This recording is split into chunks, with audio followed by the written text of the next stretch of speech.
ሰላም ጤና ይስጥልን እንደምን አላችሁ ውድ ቤተሰቦቻችን። በሰሜኑ የሀገራችን ክፍል እጅግ አሳሳቢ የሆነ የፖለቲካ ቀውስ ተፈጥሯል።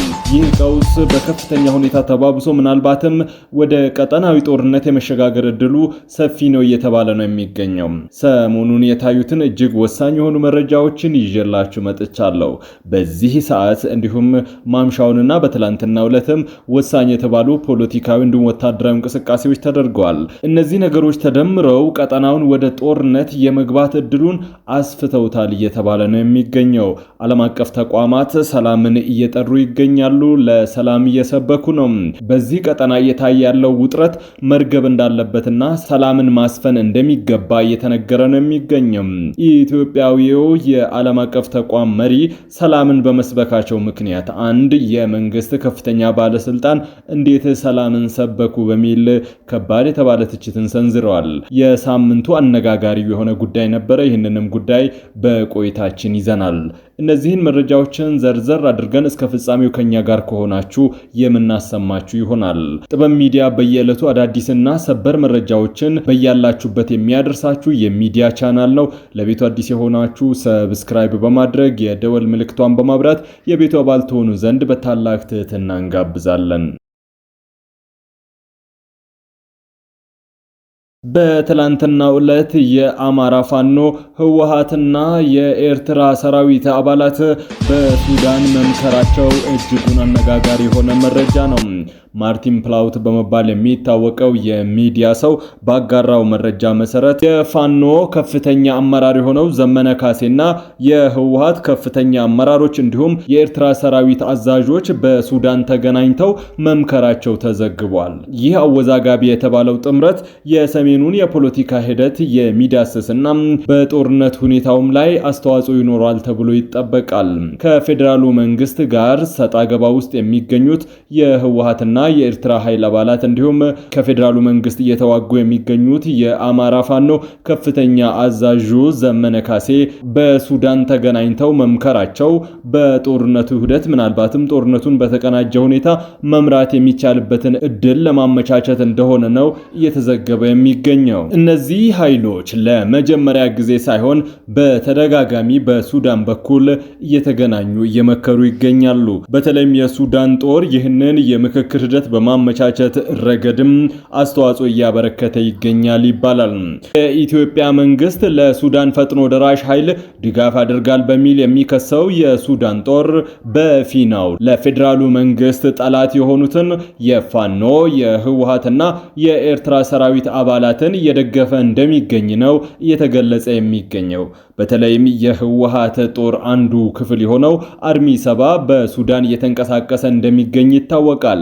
በተለይም ከዓለም አቀፍ የጦር መሳሪያና እንዲሁም ሎጂስቲክና ወታደራዊ ድጋፍ ሰጪ አካላትም በሱዳን እየተገናኘም ራሱን እያጠናከረ እንደሚገኝ ነው የተገለጸ የሚገኘው። ህወሓት ካሉት ኃይሎች እጅግ ጠንካራው አርሚ 7 እንደሆነ ይገለጻል። በተለይም ከባድ መሳሪያዎችን ወደ ሀገር ውስጥ በማስገባት ራሱን ማስታጠቅ ያቃተው ህወሓት በአርሚ 7 በኩል ከተለያዩ ዓለም አቀፍ ድጋፍ ከሚያደርጉለት አካላት ከባባድ መሳሪያዎችንና ቴክኖሎጂዎችን በመታጠቅ ወደ ኢትዮጵያ ውጊያ ለመክፈት ዝግጅቱን እያደረገ ይገኛል። የህወሓት ጦር በአሁኑ ሰዓት በአራት አቅጣጫ ወልቃይትን ለመክበብና በጥቂት ውጊያና በጥቂት መስዋዕትነት ወልቃይት፣ ጠገዴ፣ ራያና ሁመራ አካባቢዎችን ለመቆጣጠር አቅዶ እየሰራ እንደሚገኝ መረጃዎች አመላክቷል። በሰሞኑ በትላንትናው ዕለት ከትላንት በስቲያ እንዲሁም በተያያዙ ቀናት ህወሓት በሜካናይዝድ የታገዘውን ኃይሉን በሶስት አቅጣጫ ወደ ወልቃይት አስጠግቷል። በወልቃይት አካባቢ መንግስትም ጠንካራ የተባለውን ሰራዊቱን እንዳሰማራ ነው ለማወቅ የተቻለው። ከኢፌዴሪ መከላከያ ሰራዊት በተጨማሪም በአካባቢው አስተዳደር እየሰለጠነና ድጋፍ እየተደረገለት የሚገኘው የተከዜ ዘብም ዝግጅቱን አጠናቆ በህወሓት በኩል የሚከፈት ማንኛውንም አይነት ውጊያ ለመመከት እንደተሰናዳ ነው ለማወቅ የተቻለው።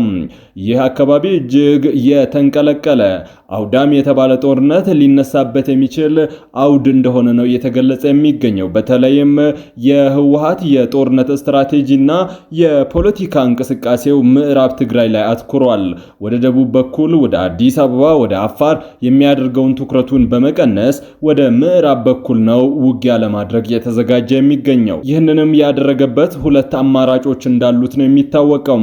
በሱዳን በኩል የሚገኘው አርሚ 7 ወደ ኢትዮጵያ በሚያደርገው ውጊያ ድጋፍ እንዲያደርግለትና የከባድ መሳሪያ ሽፋን እንዲሰጣቸው ብሎም አካባቢውን መቆጣጠር ዋነኛው የህወሓት ስትራቴጂ ነው።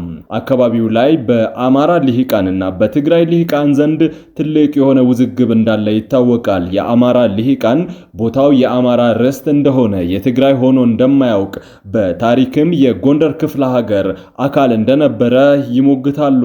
የትግራይ ልሂቃን ወልቃይት፣ ራያና ሁመራም መሬታችን ነው፣ ሉዓላዊ ርስታችን ነው፣ ህገ መንግስታዊ መሬታችን ስለሆነ ይመለስልን የሚል ጥያቄ ያቀርባሉ። በዚህ ሁኔታ የተፋጠጡት እነዚህ ኃይሎች ባሉበት ሁኔታ የሚደረገው ጦርነት እጅጉን አወዛጋቢና ምናልባትም የጦርነቱ ሂደትና የጦርነቱ ስልት ብሎም ታጣቂዎቹና መንግስትን በጠላትነት የፈረጁት እነዚህ ኃይሎችም የፈጠሩት ጥምረት ምናልባትም እዚህ ጋር የሚፈተንበት ሊሆን ይችላል።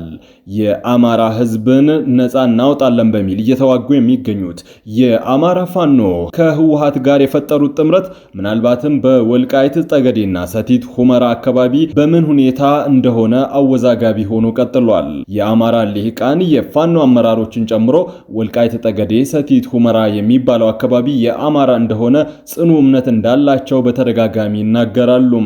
የትግራይ ልሂቃን በተለይም የህወሓት አመራሮች በሰላም ካልሆነ በኃይል እንመልሰዋለን፣ ቦታው የራሳችን ህገ መንግስታዊ መሬታችን ነው ይላሉ። በየትኛው መስመር ተስማምተው ነው በጋራ ውጊያ ለመክፈትና ጦርነቱን በተቀናጀ ሁኔታ ለመምራት የተስማሙት የሚለው ጉዳይ አወዛጋቢና ምናልባትም የጦርነቱን ውጤትና የጦርነቱን ሂደት ለመገመት እጅግ ፈታኝ የሆነ ጉዳይ ነው።